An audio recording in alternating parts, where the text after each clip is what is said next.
Boa tarde, pessoal. Hoje nós vamos apresentar um trabalho de histologia sobre testículos e gônadas masculinas.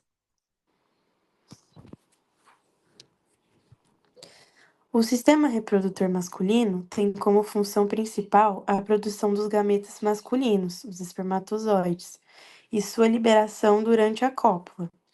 Ele é composto por órgãos internos e externos que atuam de forma integrada.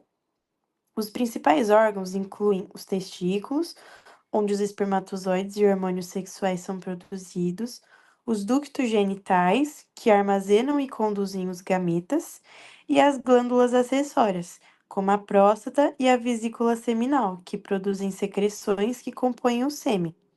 Do ponto de vista histológico, cada estrutura apresenta características específicas que refletem suas funções biológicas. E a gente vai estar falando um pouquinho melhor delas para vocês.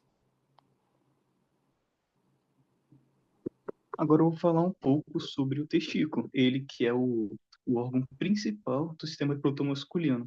Ele é dividido ele tem funções tanto exócrinas quanto endócrinas. A sua função exócrina é a produção de espermatozoides, que são as células essenciais para a reprodução.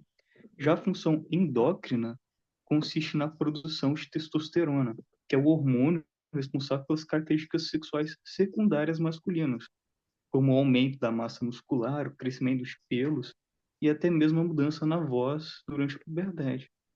Nessa imagem histológica que a gente tem aqui na direita, a gente pode observar várias estruturas importantes, como a cápsula de tecido conjuntivo denso, que reveste o testículo, e a gente também chama ela de túnica albuginea. Nós temos também os túbulos seminíferos, que é onde que ocorre a espermatogênese em si, as células de Sertoli, que oferecem o suporte, que são células de suporte ali, que oferecem nutrição para as células germinativas, e nós temos as células de Leydig, que elas estão localizadas no interstício entre os túbulos, e elas são responsáveis pela produção da testosterona.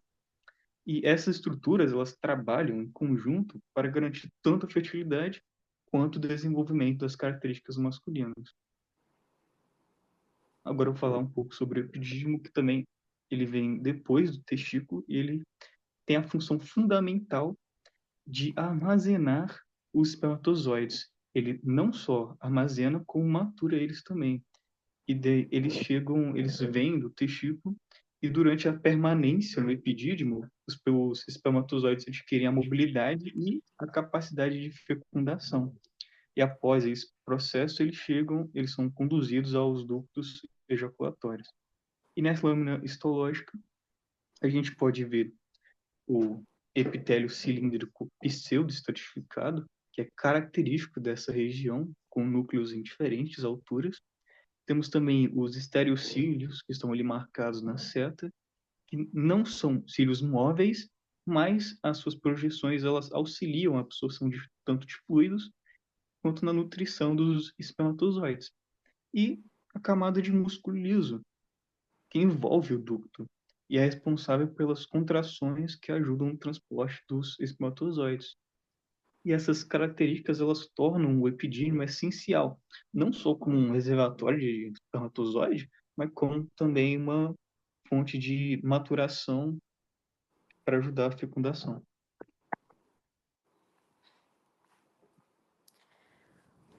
O ducto deferente, então, ele também pode ser chamado de canal deferente. Ele é um tubo muscular que faz parte do sistema reprodutor masculino. Ele transporta os espermatozoides do epidídimo, onde são armazenados e amadurecem, até os ductos ejaculatórios durante a ejaculação. O ducto, né, possui parede espessa com 3 camadas musculares e possui o epitélio pseudoestratificado cilíndrico.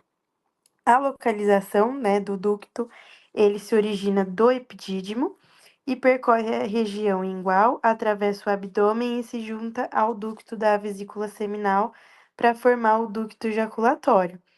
Sua principal função, como já falei, é conduzir os espermatozoides do epidídimo pro ducto ejaculatório, de onde são expelidos durante a ejaculação, O comprimento do ducto deferente tem cerca de 30 a 45 centímetros de comprimento e a sua textura é um canal fibromuscular, então ele é composto por tecido fibroso e tecido muscular. Aqui ao lado tem uma imagem de uma lâmina de forma histológica, né, que podemos ver o corte do ducto deferente, então.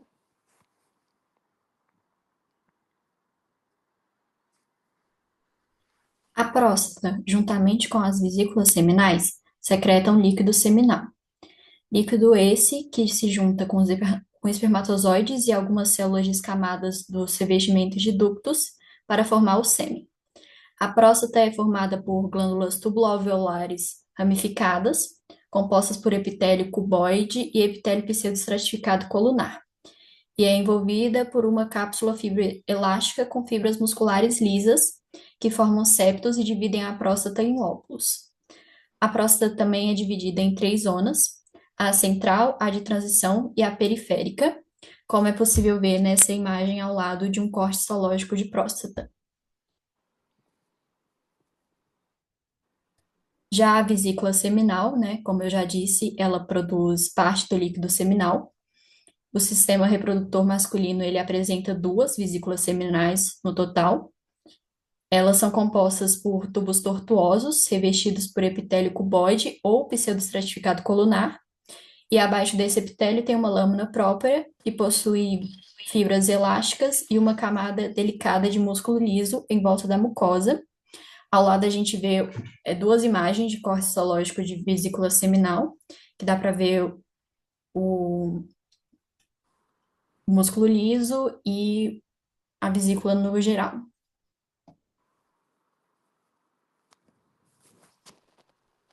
Bom, eu vou falar sobre a estrutura e função do pênis. A principal função é que ele é um órgão copulador masculino. Ele tem glândulas bulburetrais, que são as glândulas de Cooper. Essas glândulas, elas são acessórias e elas secretam líquido. E a sua função é lubrificar a uretra para a passagem de sêmen durante a ejaculação. A sua estrutura interna, ela contém 3 corpos cilíndricos. 2 deles são corpos cavernosos e um é corpo esponjoso, que é por onde passa a uretra. E agora eu vou falar sobre os revestimentos desse tecido e os tecidos desses órgãos. Bom, a uretra ela é revestida por epitélio colunar, a glande ela é revestida por epitélio escamoso e envolvida por tecido conjuntivo denso. Ambos são envolvidos. Aqui nós temos 2 imagens de cortes histológicos do pênis. A imagem da direita ela está um pouco mais focada, porém a imagem da esquerda tem indicando cada parte da estrutura do corte histológico. Bom, hoje revisamos as principais estruturas histológicas do sistema reprodutor masculino. E o nosso objetivo era entender a histologia desses órgãos, que é essencial para compreender a função do sistema reprodutor masculino. Até a próxima!